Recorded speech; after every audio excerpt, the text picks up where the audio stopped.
মেয়ের বয়স মাত্র ১৬ মাস, কিন্তু সেদিকে নজর না দিয়ে তাকে একা বাড়িতে রেখে ছুটি কাটাতে চলে গিয়েছিলেন মা।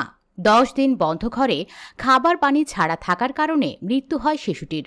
সম্প্রতি ওই ঘটনায় মৃত শিশুর মাকে খুনের অভিযোগে দোষী সাব্যস্ত করেছিল আদালত। সোমবার সেই মামলায় ওই মহিলাকে যাবজ্জীবন কারাবাসের সাজা শোনালেন বিচারক। সংবাদ মাধ্যম ফক্স নিউজের প্রতিবেদন অনুযায়ী আমেরিকার বাসিন্দা ক্রিস্টেল ক্যানডেলারিওকে যাবজ্জীবন কারাদণ্ড দিয়েছে আদালত। তার বিরুদ্ধে অভিযোগ, তিনি ১৬ মাসের মেয়েকে বাড়িতে একা রেখে ছুটি কাটাতে ডেট্রয়েট এবং পুয়ের্তো ঘুরতে গিয়েছিলেন।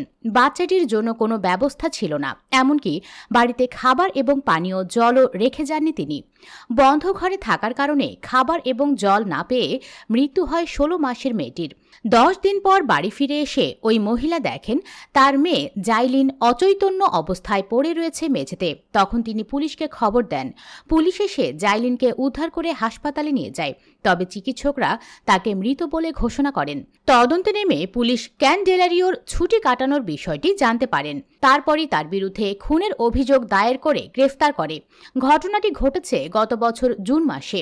সোমবার সেই মামলায় রায়দানের সময় আমেরিকার এক আদালতের বিচারক ব্রেন্ডন শিহান ক্যানডেলারিওর উদ্দেশ্যে বলেন, আপনি যেমন আপনার ছোট্ট মেয়েকে তার বন্দিশালা থেকে মুক্তি দেননি, তেমনি আপনারও উচিত বাকি জীবন একটা সেলের মধ্যে কাটানো। তবে পার্থক্য একটাই, জেলে অন্তত আপনি খাবার এবং পানীয় পাবেন, কিন্তু জাইলিন তা পায়নি।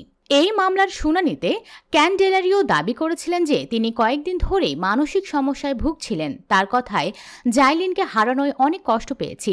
যা ঘটেছে সবকিছুর জন্য আমি অত্যন্ত আঘাত পেয়েছি।